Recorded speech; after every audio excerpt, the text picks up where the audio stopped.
अस्सलाम वालेकुम। जैसा कि गुज़िश्ता 2-3 किस्तों में मैंने आपको किताब दिन में चराग़ में से मुख्तलिफ़ किस्म के कॉलम पढ़कर सुनाए। थोड़ा-सा मैं आपको इस किताब के तारुफ़ में बताता जाऊँ कि कुदरतुल्लाह शाह के नाम से कौन वाकिफ़ नहीं।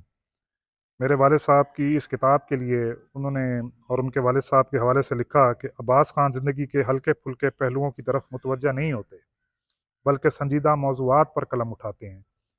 तो बहुत कीमती अल्फ़ाज़ हैं उनकी तरफ से कहे गए। और साथ ही अल्लामा इकबाल, जो कि पाकिस्तान की बहुत बड़ी और नामवर हस्ती रहे हैं और हमारे कौमी शायर भी हैं, उनके बेटे जस्टिस रिटायर्ड जावेद इकबाल, वो कहते हैं कि अदब की दुनिया में अब तक 3 अब्बास गुज़रे हैं। ये हैं अली अब्बास हुसैनी, ग़ुलाम अब्बास और ख्वाजा अहमद अब्बास। अब अदब की दुनिया अब्बास ख़ान को लिए हुए है। यूँ इसको हम अब्बास चहरम कह सकते हैं। तस्दीक के लिए आप ये देख सकते हैं कि ये सतरें लिखी हुई हैं। और कहते हैं कि किताब बेहतरीन दोस्त होती है, और अगर उस किताब में से इंसान को कुछ सीखने को मिल जाए तो वो एक बेहतरीन उस्ताद भी बन सकती है। तो आज ऐसे ही एक सबक आमोज़ वाक़या जो कि आपको बहुत पसंद आएगा और सुनने से मायने रखता है, मैं आपको सुनाता हूँ।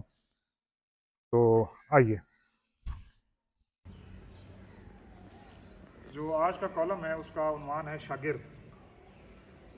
इल्लामा इकबाल के जो उस्ताद थे मौलवी मीर हसन,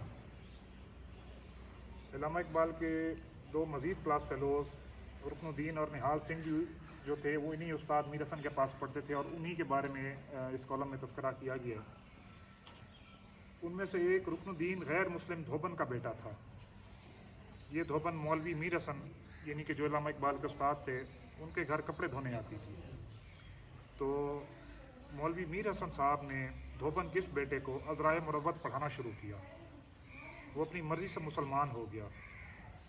मुकाबले के इम्तिहान के ज़रिए वो मुनसिफ बनाया गया। बिलाखिर वो सेशन जज के ओहदे से रिटायर हुआ। बहुत बड़ी बात है कि एक धोबन का बेटा सेशन जज के ओहदे पर गया। दूसरी तरफ निहाल सिंह एक खाते पीते घराने का फ़र्द था। वो रुकनुद्दीन का हम जमात रहा। वो भी मुकाबले के इम्तिहान में बैठा और कामयाब रहा। वक्त आने पर वो डिप्टी कमिश्नर के ओहदे पर पहुंचा। वहाँ से उसको पटियाला में वज़ीर ले लिया गया। रुकनुद्दीन कभी भी मौलवी मीर हसन की तरफ पीठ करके नहीं चले।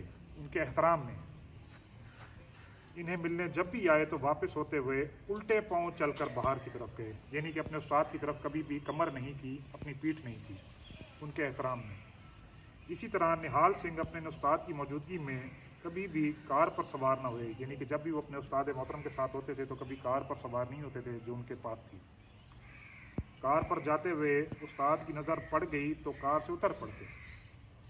मौलवी मीर हसन इनकी कार पर नहीं बैठते थे, चुनांचा वो हर किस्म के हालात में मौलवी मीर हसन के पीछे पीछे चलकर इन्हें मंजिल मकसूद तक पहुंचाते। जितनी देर उस्ताद चलते वो साथ पैदल ही चलते रहते और गाड़ी में ना बैठते। वहाँ से जब उस्ताद इनकी नज़रों से उजल हो जाते तो फिर वो कार में बैठते।